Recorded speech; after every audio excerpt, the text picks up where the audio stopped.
Hello guys, आप सभी लोग कैसे हैं? अच्छे ही होंगे। आज जो है हम 1.2 एक्सरसाइज पूरी करवाएंगे। इसके पहले जो मैंने 1.2 का जितना भी कॉन्सेप्ट है पिछले वीडियो मैंने बता दिया है। जिन लोगों ने वो वाला वीडियो नहीं देखा है उसके पहले वो वीडियो देखे, उसके बाद ये वीडियो देखे, क्योंकि वो वीडियो जब देखे तभी ये वीडियो समझ में आएगा, नहीं तो समझ में नहीं आएगा। और 1 बाय 1 वीडियो देखे, क्योंकि पूरे वीडियो जो है डिस्क्रिप्शन में आपको लिंक मिल जाएगी, वहीं से जो है पार्ट 1 पार्ट 2 लेक्चर 1 लेक्चर 2 आप करके देख सकते हैं।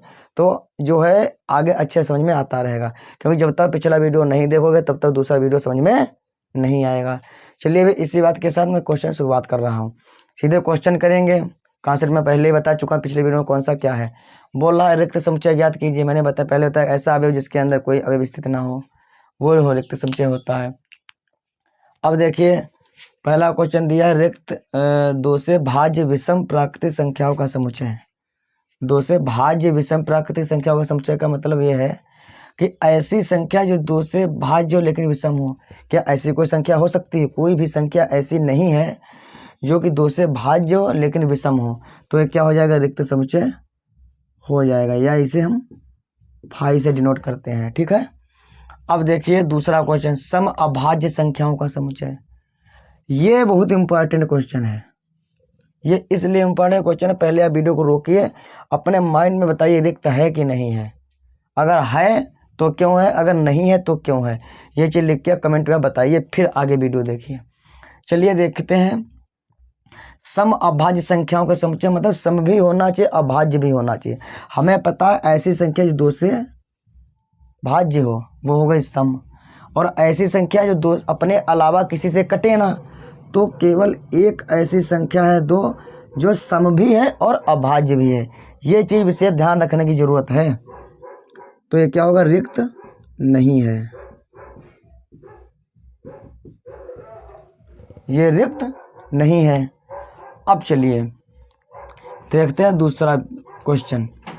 यक्स सच दैट यक्स एक प्राकृतिक संख्या है, यक्स का मान 5 से कम है और साथ ही यक्स से ज़्यादा है, 7 से ज़्यादा है।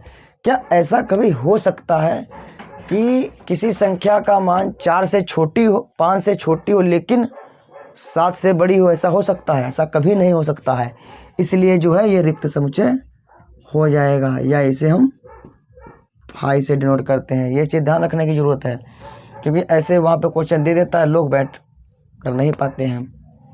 अब चौथा है वाई सच दैट वाई किसी भी 2 समांतर रेखाओं का उभयनिष्ठ बिंदु है।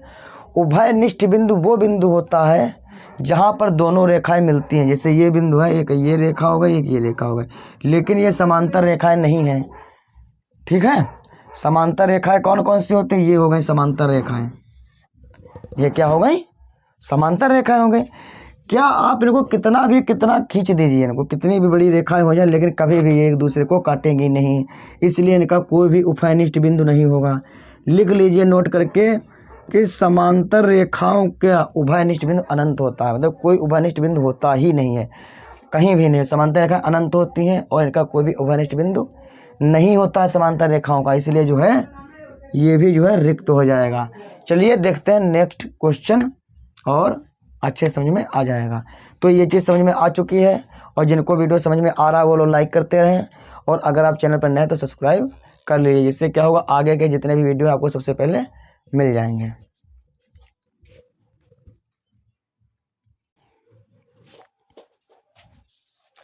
चलिए देखिए नेक्स्ट क्वेश्चन।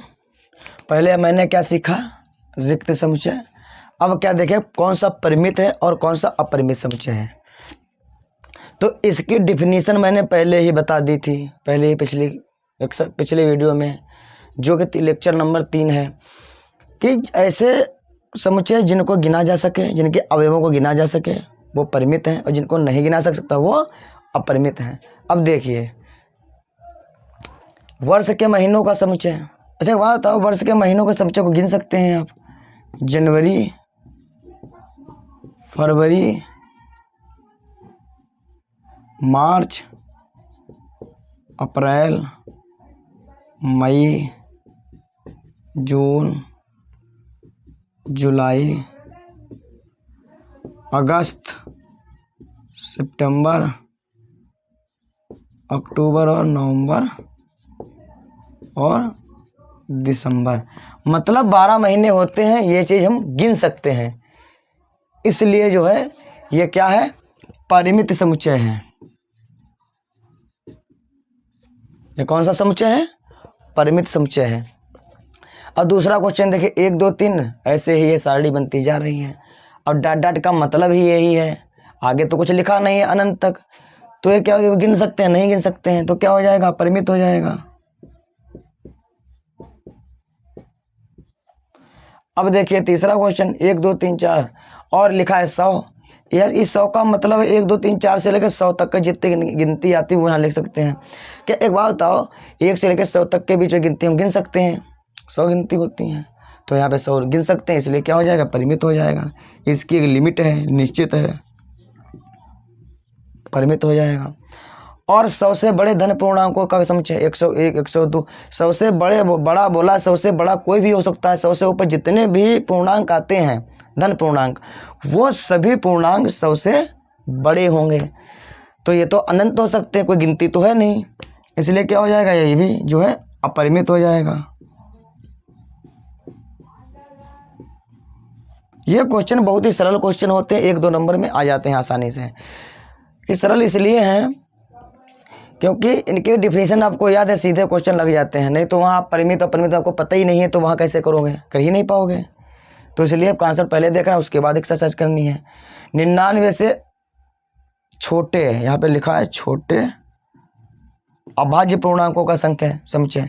अब 99 से छोटे लेना है और अभाज्य लेना है, तो जाहिर सी बात है 3 हो गया, 5 हो गया, 7 हो गया, ऐसे जो है अभाज्य पूर्णांक है जो कि अपने अलावा किसी से कटे ना, वो 100 से छोटे होने चाहिए।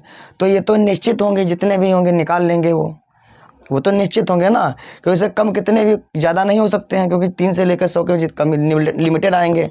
ऐसी संख्या लिमिटेड है 99 तक जो कि अभाज्य हैं, तो ये क्या हो जाएगा, परिमित हो जाएगा।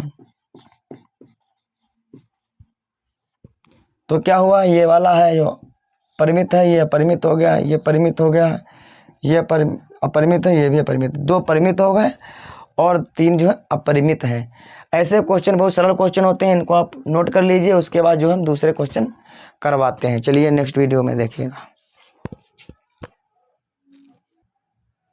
अब देखिए नेक्स्ट क्वेश्चन, ये भी जो है परिमित और अपरिमित पे जो है वही क्वेश्चन है, सेम पिछला वाला, उसमें सीधे दिख रहा था क्या है क्या नहीं है, और यहाँ पे थोड़ा लिखना पड़ेगा। तो ये भी जो है सरल क्वेश्चन है, परिमित तथा अपरिमित समुच्चय। लिखा है x अक्ष के समांतर रेखाओं का समुच्चय। देख लीजिए, जैसे ये हो गया x अक्ष, ये कौन सा अक्ष हो गया, x अक्ष हो गया, इसके समांतर मतलब यहाँ पे रेखाओं का समुच्चय। इसके समांतर कितनी भी रेखा खींची जा सकती है, इसकी कोई लिमिट नहीं है, मतलब अनिश्चित है, इसको हम गिन नहीं सकते, इसलिए क्या हो जाएगा, अपरिमित हो जाएगा। ये भी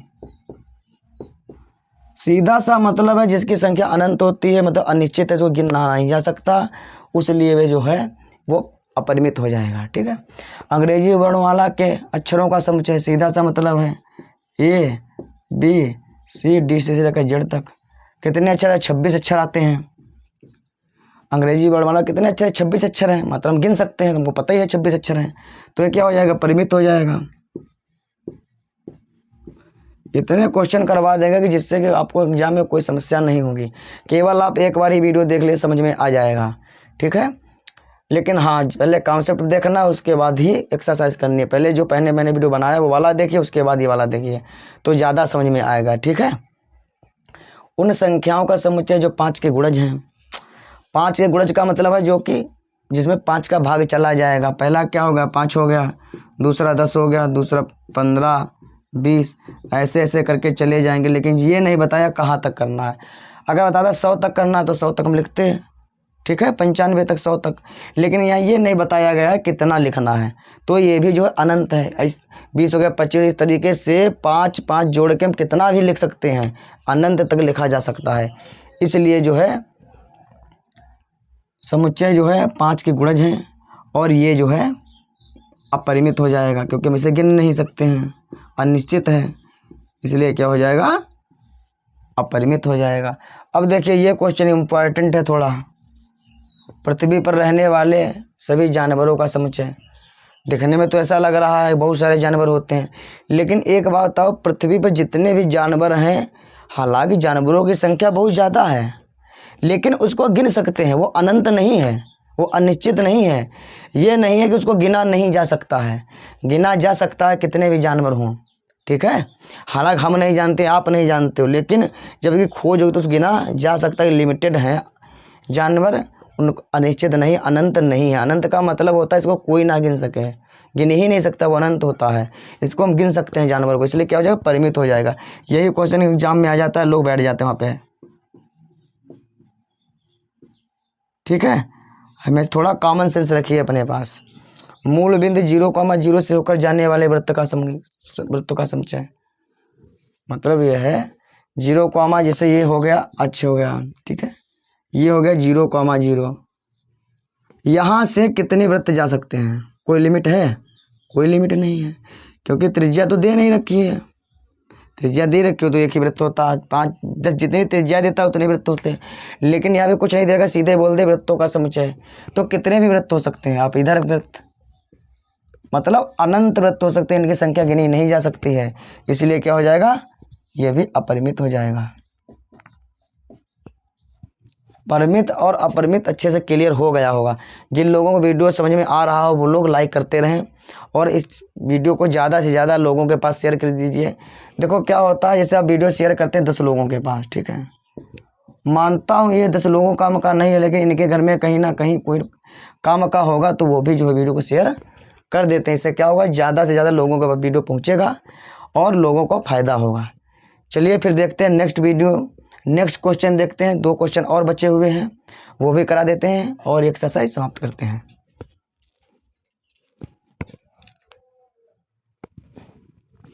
देखिए नेक्स्ट क्वेश्चन, चौथा क्वेश्चन दिया हुआ है, निम्नलिखित में समान और असमान ज्ञात कीजिए। तो इसमें देखना कौन से समान है और कौन से समान नहीं है, क्योंकि मैंने पहले ही बताया था ऐसे अवयव जिसमें ए के सभी अवयवों की संख्या और बी के सभी अवयवों की संख्या में लेकिन सेम अवयव ही होने, जैसे अवयव ए में हो वैसे बी में होने चाहिए, और तो वो बराबर हो जाएंगे, ठीक है। संख्या से डिपेंड नहीं करता, लेकिन बराबर, संख्या भी बराबर होनी चाहिए और अवयव भी बराबर होनी चाहिए, तभी वो समान कहलाएंगे। देखिए पहला क्वेश्चन, ए बराबर दिया है ABCD, ठीक है, और बी में दिया है BCDA। अब देखिए ABCD और BCD मतलब एक जैसे अवयव हैं और 4 उसमें है, 4 इसमें है, ठीक है। तो क्या हो जाएगा, A बराबर B हो जाएगा, क्योंकि A बराबर B दिख रहा है। और दूसरा क्वेश्चन देखिए, A बराबर कितना दिया है, 4, 8, 12, 16। B बराबर दिया है 8, 4, 16, 11। 8 मिल रहा है, 4 मिल रहा है, 16 मिल रहा है, लेकिन 12 नहीं मिल रहा है। यहाँ पे 11, यहाँ पे 12, इसलिए क्या हो जाएगा, A बराबर नॉट इक्वल टू B, मतलब A बराबर B नहीं होगा, ठीक है। ये क्वेश्चन लिख लीजिए, फिर आगे देखते हैं। अब देखिए तीसरा क्वेश्चन, बहुत सरल क्वेश्चन होते हैं इससे। A बराबर दिया है 2,4, 6,8, ठीक। और B बराबर क्या दिया है, यक्स समधन पूर्णांक मतलब पर सम होना चाहिए, मतलब 2,4, 6।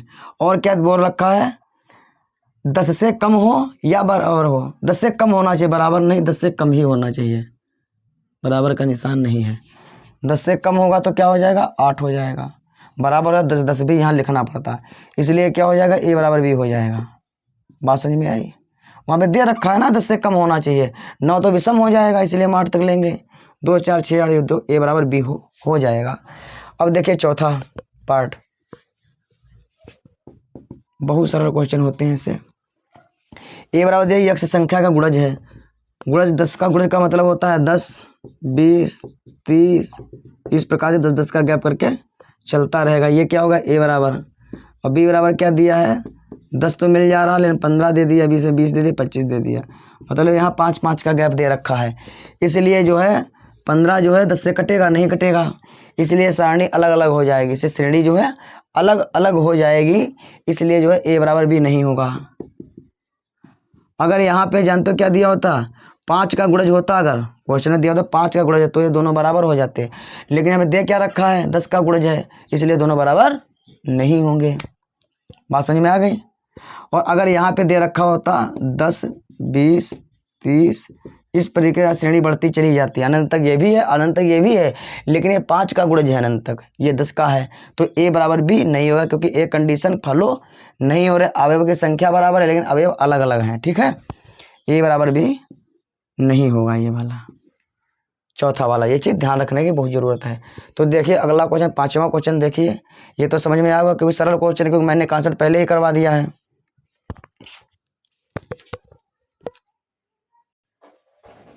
देखिए नेक्स्ट क्वेश्चन दिया हुआ क्वेश्चन नंबर 5, इसमें जो 2 पार्ट दिए हैं, पहला और दूसरा देख रहा है। पहला वाले में ए बराबर बी है और इसमें भी ए बराबर बी निकालना है, मतलब है कि नहीं ये चीज़ हमको देखना है। चलिए देखते हैं, क्वेश्चन दिया है ए बराबर कितना दे रखा है 2,3। ठीक है, ये तो समझ में आ रहा है, लेकिन बी बराबर समीकरण दे रखा है, इसका हल क्या होगा, इसके हल निकालेंगे, मूल निकालेंगे। अगर 2,3 आते हैं तो ए बराबर बी होगा, अन्यथा नहीं होगा। तो बी बराबर क्या दे रखा है x² + 5x + 6, इसका गुणनखंड करना पड़ेगा, तो क्या हो जाएगा 3x + 2x, क्योंकि 3 दूना 6 हो जाएगा और 3 2 को जोड़ेगा 5 हो जाएगा। ठीक है, x कामा ले लेंगे, x + 3 हो जाएगा, प्लस 2 कामा ले लेंगे, x + 3 हो जाएगा। तो यहाँ क्या हो जाएगा x + 3 × x + 2, यहाँ से वैल्यू क्या निकल के आ जाएगी, x बराबर -3, एक बराबर -2 आ जाएगा। मतलब b बराबर कितना आ गया -3 -2। देखिए यहाँ पे a बराबर b नहीं होगा, जानते हो क्यों, क्योंकि a में 2,3 दे रखा है प्लस का, यहाँ पे क्या रहा माइनस का आ रहा है। अभी भी बराबर है, संख्या भी एक जैसे क्या है, लेकिन प्लस माइनस का डिफरेंस है, इसलिए जो है a बराबर b नहीं होगा। लिख लीजिए a ≠ b, ये चीज़ ध्यान रखने की ज़रूरत है। ऐसे वहाँ पे क्वेश्चन आ जाते हैं, ऐसे क्वेश्चन ज़्यादा आते हैं, समझ में आ रहा होगा। समीकरण का हल निकाल लेंगे, उसके मूल निकाल लेंगे, जिसको इसमें दिया है सब मैच कर रहा है तो होगा, अन्यथा नहीं होगा। चलिए दूसरा क्वेश्चन देखते हैं।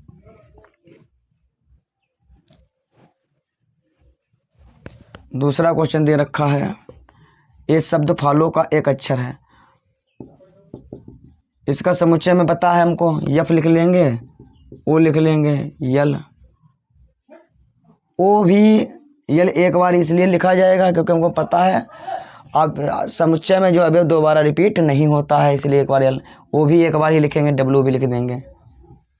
अब बी बराबर देखो दिखने में अलग अलग लग रहा है, लेकिन अभी देखना, डब्लू हो गया, ओ हो गया, यल हो गया, यफ हो गया। मतलब जो है अक्षर दोनों में बराबर हैं, दोनों में बराबर अगर अक्षर हैं तो समुच्चय a बराबर b होगा। क्रम चेंज करने पे समुच्चय पे कोई फर्क नहीं पड़ता है, ये चीज़ मैं पहले भी वाले वीडियो में बता चुका हूँ, इसलिए क्या हो जाएगा a बराबर b हो जाएगा। पहले वाला लग रहा था बराबर, लेकिन बराबर नहीं है, ये लग नहीं रहा है बराबर है, लेकिन ये बराबर है, क्योंकि यल एक ही बार लिखा जाएगा, वो भी एक बार लिखा जाएगा। अक्षर 6 हैं, हालांकि समुच्चय में जो लिखे 4 ही बचेंगे। अब ये चीज़ ध्यान रखना है। चलो देखते हैं, एक क्वेश्चन और बच्चा है, उसको भी देख लेते हैं, फिर एक्सरसाइज समाप्त करते हैं, फिर नेक्स्ट वीडियो में जो है नेक्स्ट टॉपिक हम देखेंगे। देखिए लास्ट क्वेश्चन दे रखा है, समान समुच्चय ज्ञात कीजिए। इसमें क्या करना है, समान कौन कौन से समान समुच्चय हैं वो ज्ञात करना है। देखिए 2 4 8 12, अब देखिए कहीं 2 4 8 12, 4 भी है, 8 भी 12, लेकिन यहाँ 14 है, इसलिए ये भी बराबर नहीं होगी। तो दिख ही रहा है एक के साथ कोई मैच नहीं कर रहा है आगे, इसलिए एक के बराबर में कोई भी नहीं है। बी का देखिए, बी बराबर क्या है 1 2 3 4, यहाँ भी नहीं होगा, लेकिन यहाँ पर देखिए 3 है, 1 भी है, 2 भी है और 4 भी है। क्रम बदलने पे समुच्चय पे कोई फर्क नहीं पड़ता, ये बता चुके हैं पहले। तो बी बराबर क्या हो जाएगा डी, एक तो ये बराबर हो गया। अब बी का इसके साथ देखिए यहाँ किसी से मैच नहीं कर रहा है। अब डी सी देखिए 4 8 12, ऊपर भी 4 8, इससे भी मैच नहीं कर रहा है, इससे भी नहीं, यहाँ पर तो मैच करेगा ही नहीं। अब ई देख लिए, -1, किसी में है, ये फिर ऊपर तो है नहीं किसी में, एफ में 0, लिखा, जी में 1, -1। देखिए लेकिन क्रम बदला है, लेकिन फिर भी ये बराबर हो जाए। क्रम बदलने पे कोई फर्क नहीं पड़ता है, -1 का यहाँ भी है, -1 यहाँ भी है, 1 भी यहाँ है और 1 भी यहाँ है। तो क्या हो जाएगा ई बराबर जी, 1 तो ये बराबर हो जाएगा, H0, ये बाकी कोई किसी से मैच नहीं कर रहा है, इसलिए क्या हो जाएगा, लिख लीजिए केवल 2 ही बराबर हैं इसमें, केवल B बराबर D और E बराबर G। बाकी जो है कोई किसी से मैच नहीं कर रहा है, इसलिए क्या लिख लेंगे, A बराबर not B, A not C, A का वैल्यू D से नहीं, और D जो है A का मतलब किसी से भी नहीं बन रहा, ना E से बन रहा है, ना जो है F से बन रहा है, ना G से बन रहा है, ना ही H से, मतलब A जो है किसी से मैच नहीं कर रहा है। इसी प्रकार B देखते हैं, B जो है A से भी नहीं, A से क्या, तो A बराबर B होगा, तो B बराबर A हो जाएगा। C से भी नहीं, B जो है D से मैच कर रहा है यहाँ पे, और B जो है E से मैच नहीं कर रहा है, F से भी नहीं, और G से भी नहीं, और H से भी नहीं। अब देखिए किसी से मैच नहीं कर रहा है। इसी प्रकार C देख लेंगे, इधर लिख दीजिए C not equal to A। जब A बराबर C नहीं है तो ये लिखने की ज़रूरत ही नहीं है, नॉट क्या लिखा D ना ही B से होगा, B भी C B D जो है B से हो जाएगा, इसलिए क्योंकि B बराबर D रखा तो D बराबर भी हो जाएगा, ये तो लिखा ही है, इसको लिखने की ज़रूरत नहीं है। और D जो है E के बराबर नहीं होगा, बराबर नहीं है, इस तरीके से ना F के बराबर है, ना G के बराबर है, ना ही H के बराबर है। अब F देख लीजिए, F भी किसी के बराबर नहीं है। इसी प्रकार से हम देखते रहेंगे, जो बराबर है लिखेंगे, जो बराबर नहीं है वो नहीं लिखेंगे। तो केवल क्या है, B बराबर D है और E बराबर G, केवल 2 ही समुच्चय ऐसे हैं जो 4 समुच्चय ऐसे हैं जो एक दूसरे के बराबर हैं। यहाँ B और D बराबर है और E और G बराबर है। ये चीज़ ध्यान रखने की ज़रूरत, तो उस बातें समझ में आ गई होंगी। और ये एक्सरसाइज समाप्त होती है। अब जो है नेक्स्ट वीडियो में हम जो 3 समुच्चय उसके प्रकार बच्चे के वो कराएंगे और अगली एक्सरसाइज हम करवाएंगे। तो चलिए फिर मिलते हैं नेक्स्ट वीडियो में। अगर ये वीडियो अच्छा लगा हो तो लाइक कीजिए और चैनल को सब्सक्राइब कर लीजिए। चलिए मिलते हैं नेक्स्ट वीडियो में।